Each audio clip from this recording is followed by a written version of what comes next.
Hi there, this is Ron McCracken, and I'm going to make a little video, trying to make it relatively short, about transgender rights, LGBT rights in general, transgender rights in particular. Of course, they're all human rights. And I'll start off by saying, since this is, just past midnight, June 6th changing into June 7th. And as most people know, whether they like it or not, whether they recognize it or not, it's Pride Month. And that's created a lot of ruckus, and I'll say more hate and fear than I've ever seen before regarding this month. And that's thanks to the rhetoric that's been drummed up by the MAGA cult and the QAnon cult. I mean the word cult in a bad way. Is that what we're talking about is basic human rights. And something that I'll refer to, since conservatives love him so much, something that Bill O'Reilly, former Fox News host, said something several years ago, and he caught quite a bit of blowback from his fellow conservatives on this, and it also puts me in the strange position of siding with Bill O'Reilly. But he said, quote, "The compelling argument is on the side of homosexuals. We're Americans," he says, quote, "we're Americans, we just want to be treated like everybody else." And he goes on to say, that's a compelling argument. And to deny that, you've got to have a very strong argument on the other side. And the other side hasn't been able to do anything but thump the Bible. And, that's a powerful statement. And as I said a minute ago, transgender rights are human rights. They're the very basic human rights, and those are non-negotiable.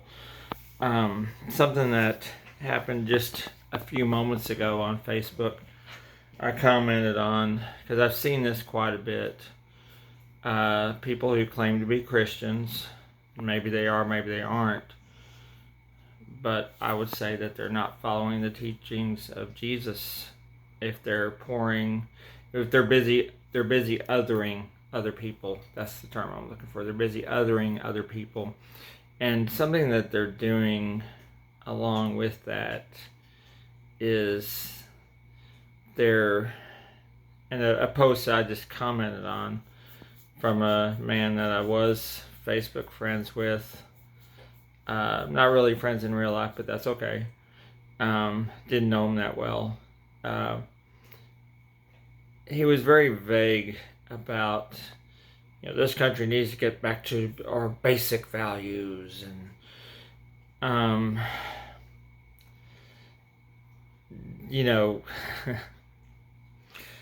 I'll say this to anyone vague booking like that and trying to be kind about their hatred for other people who aren't just like them. Again, the LGBT crowd in particular. We see through you like a window.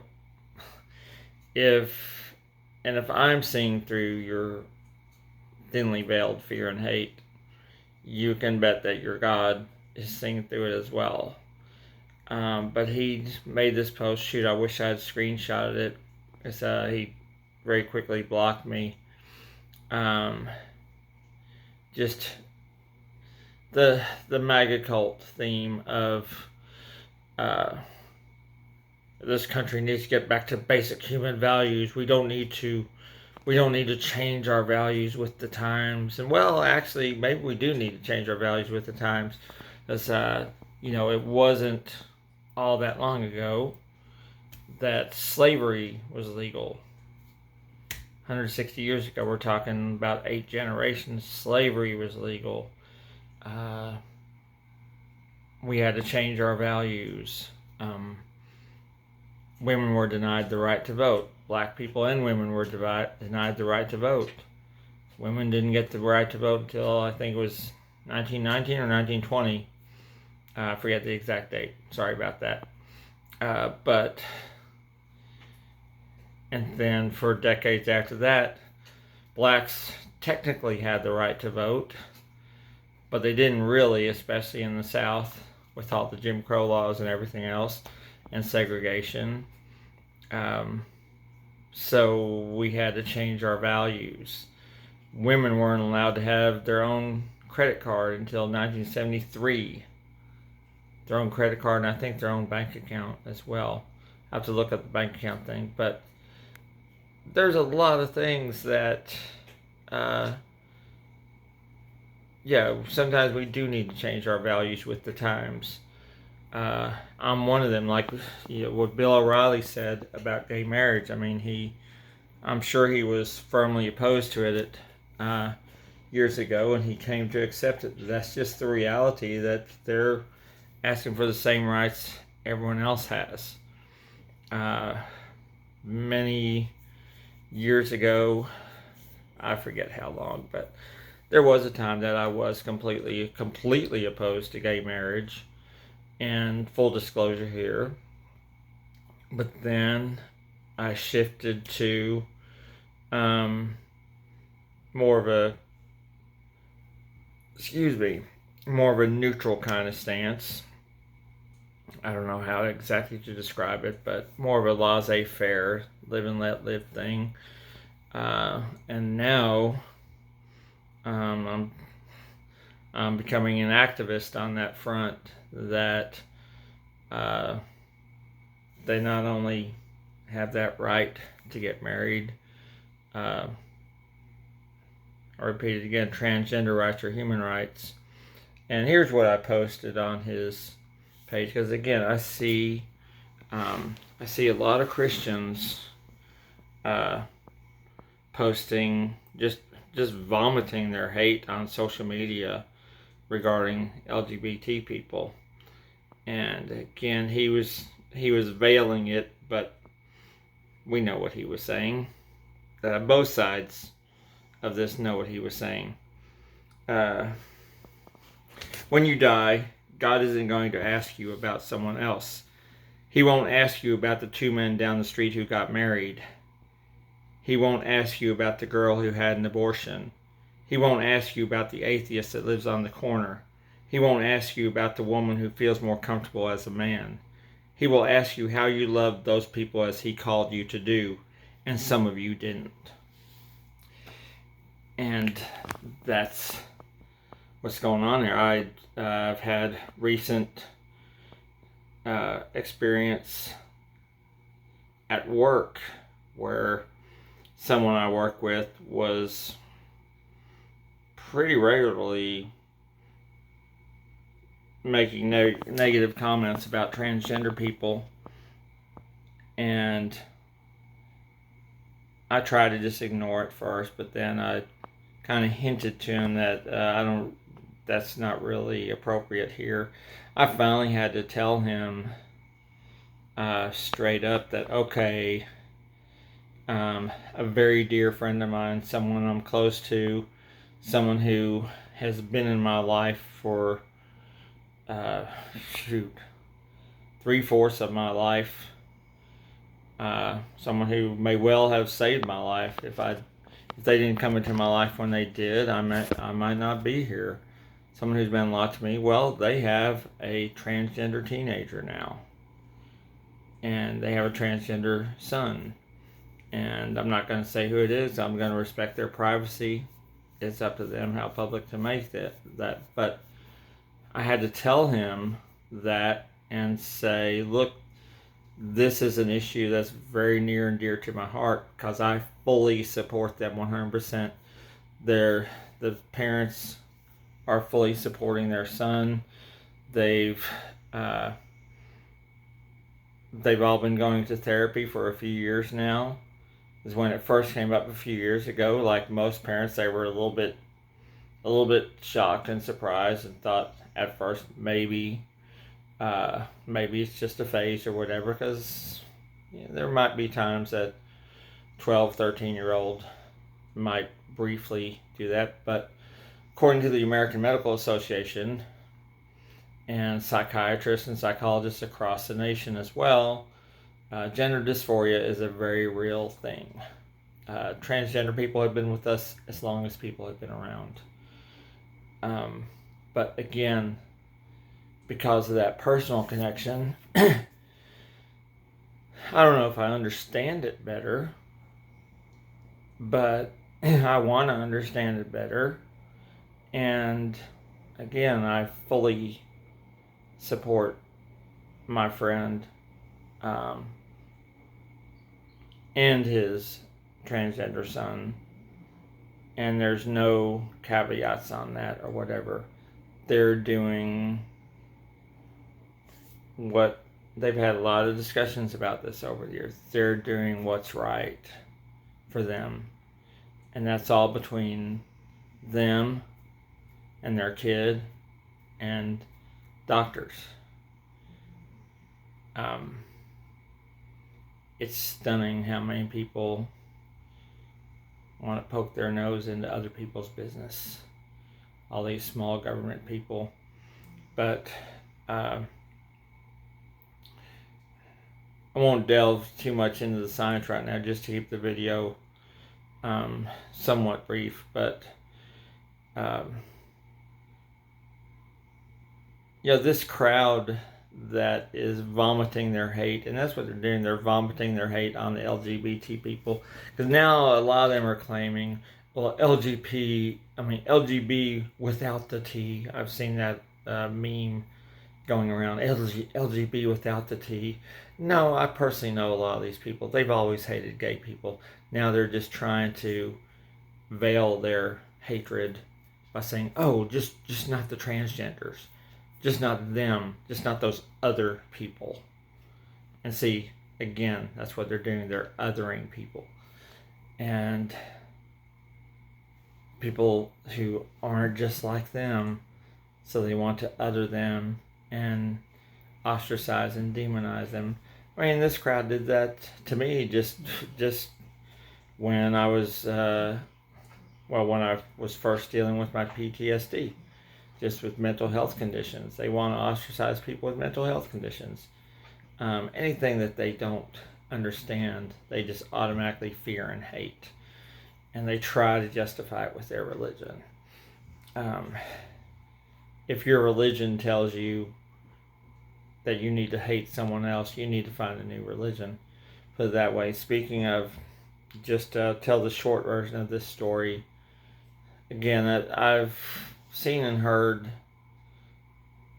this crowd since I was a kid in Mesquite, Texas, growing up.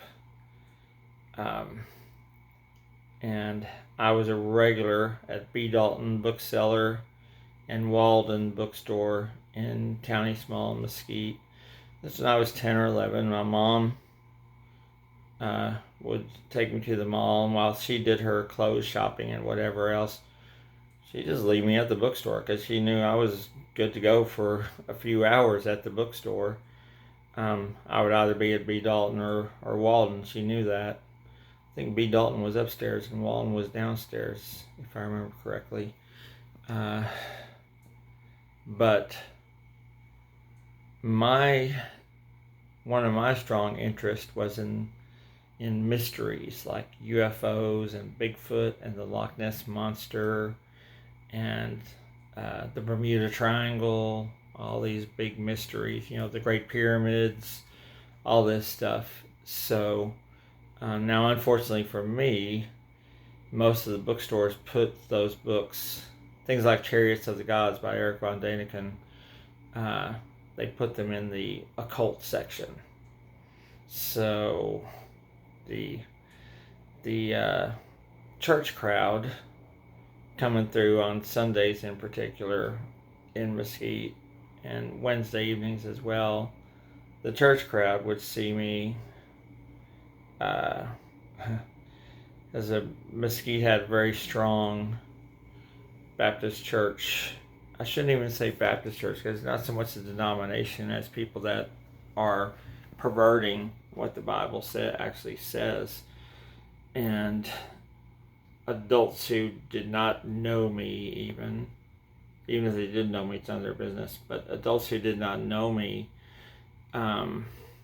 they took it upon themselves to question the books that I was looking at in the bookstore, and also took it upon themselves to tell me that I was going to hell for reading books about Bigfoot and UFOs and the Loch Ness Monster and the Great Pyramids and the Bermuda Triangle and all this other stuff.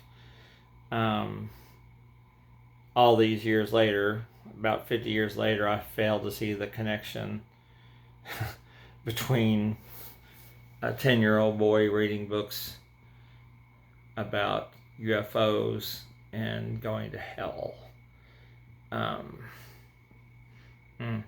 That's still, and see, these are people that their whole life is just dominated by fear and hate.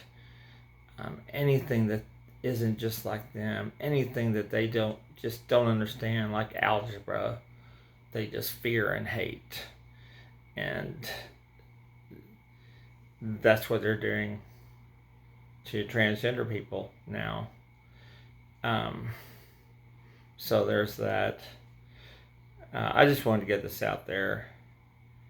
And I think it's sad that I actually had to have that conversation at work, telling telling a coworker in no uncertain terms that it's first of all, wildly inappropriate to bring up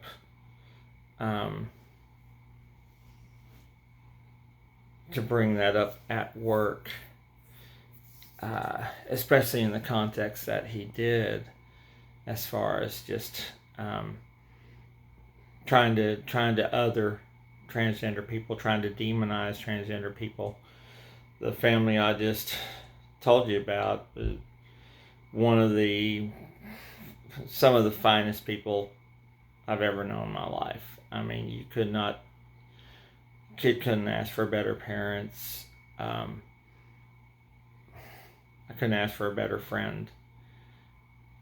So this is getting lengthy, but I'll leave you just with a parting thought. Some Robert Plant song lyrics.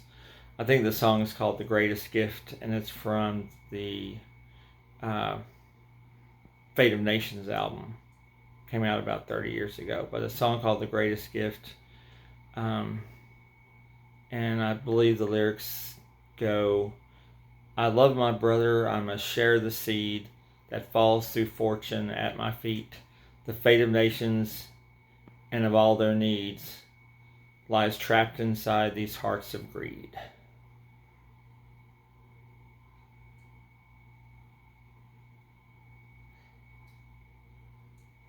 I'll say that one more time because it's good. I love my brother, I must share the seed that falls through fortune at my feet. The fate of nations and of all their needs lies trapped inside these hearts of greed. And just a reminder from Jedi Master Yoda, luminous beings we are, not this crude matter. All right, y'all have a good night. Love each other.